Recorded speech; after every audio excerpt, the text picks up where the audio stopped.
MP Gwalior high court से नया मामला सामने आ गया है। नई सूचना सामने आ गई है। वहां के मुख्यमंत्री मोहन यादव ने बड़ा बयान दिया है। कहते हैं डॉक्टर भीमराव अंबेडकर की मूर्ति इस परिषद में लगाई जाएगी, हाई कोर्ट के परिषद में लगाई जाएगी। यह मनुवादी ब्राह्मणों के लिए बहुत बड़ा झटका है, कहीं हार्ट अटैक न आ जाए। मुख्यमंत्री मोहन यादव कहते हैं वहां के चीफ जस्टिस से हमने कह दिया है कि एक कमेटी बनाकर उस पर निर्णय लिया जाए और सरकार उसके साथ खड़ी रहेगी और डॉक्टर भीमराव अंबेडकर की मूर्ति जिससे आसानी से लगाई जा सके। लेकिन यह भी सवाल बनता है कि मोहन यादव इतना लेट क्यों है, इतना लेट फैसला क्यों ले रहे हैं। अब तक ये कहाँ थे और ये कहाँ थे, इसलिए दो पक्षों में इतना टकराव हो गया, क्योंकि डॉक्टर भीमराव अंबेडकर की मूर्ति लगाने को लेकर ऐसा टकराव नहीं होना चाहिए था। मुख्यमंत्री मोहन यादव पहली बार कैमरे के सामने आकर अपना ये भाषण दे रहे हैं, लेकिन इनसे यह पूछा जाए कि डॉक्टर भीमराव अंबेडकर जो भारत रत्न से इनको सम्मान दिया गया है और संविधान के निर्माता कहे जाने वाले डॉक्टर भीमराव अंबेडकर के बारे में लगभग 3 महीने ये कहाँ थे जब से यह गंभीर मामला चल रहा है। अगर पूछा जाए इतना टकराव की स्थिति क्यों बन गई, यह निर्णय पहले ले लेना चाहिए था और डॉक्टर भीमराव अंबेडकर की मूर्ति लगा देनी चाहिए थी, क्योंकि सुप्रीम कोर्ट में भी लगाया गया है और सभी हाई कोर्ट में लगा देना चाहिए। सभी जनता की यही मांग है। आइए सुनते हैं वहां के मुख्यमंत्री मोहन यादव क्या कहते हैं। कहा है कि हाँ, ग्वालियर हाई कोर्ट के अंदर माननीय चीफ जस्टिस जी ने कमेटी बना दी है। वो कमेटी जो निर्णय करेगी सरकार उनके साथ है। हमने पहले दिन से कहा, हमारी पार्टी ने कहा, अंबेडकर जी के लिए तो हम जो कर सकते थे आप कांग्रेस।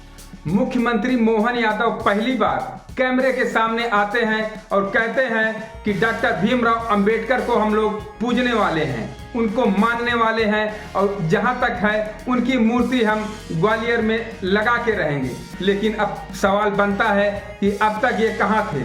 2 से 3 महीने पहले से ही घमासान मचा हुआ है। वहां के वकील 2 फाट में बट गए हैं और वहां पर युद्ध जैसी स्थिति बन गई, हाथापाई की स्थिति बन गई। भीम आर्मी को उन्होंने पीटा, मनवादी लोगों ने पीट दिया, काफी लोग जेल भी गए आए, लेकिन ऐसा नहीं होना चाहिए था। वहां के मुख्यमंत्री को ये जल्द से जल्द निर्णय ले लेना चाहिए था। अब विलंब हुआ है, लेकिन चलिए देर सही दुरुस्त आए। ग्वालियर बार एसोसिएशन के अनिल मिश्रा ग्रुप के जो भी वकील हैं, मनुवादी वकील हैं, जितने भी उनके पार्टी के रहने वाले हैं, वे सब वकील बार एसोसिएशन में लाठी डंडा रखे हुए हैं। आप वीडियो में देख सकते हैं, स्क्रीन पर देख सकते हैं किस प्रकार से लाठी डंडे लगाए गए हैं, दीवालों में चिपकाए गए हैं। आखिर वहां पर डंडे लाठी की क्या जरूरत पड़ गई, लाठी की क्या जरूरत पड़ गई। जहां पर संविधान के द्वारा निर्णय लिया जाता है, वहां पर सिर्फ कागज और कलम से निर्णय होता है, तो वहां पर लाठी की जरूरत क्यों पड़ गई। वहां का एक वीडियो यह सामने आया है, यह बहुत कुछ अपने आप में बयां करता है। यह महायुद्ध की तैयारी को बताता है कि अब कलम और कागज कहीं और गया, अब तो लाठी से ही फैसला होगा। क्या यह लाठी से फैसला करना उचित है? हम जनता से पूछते हैं, यह लाठी क्यों आई। इस प्रकार से हाई कोर्ट में लाठी रखना वकीलों के लिए शोभनीय नहीं है।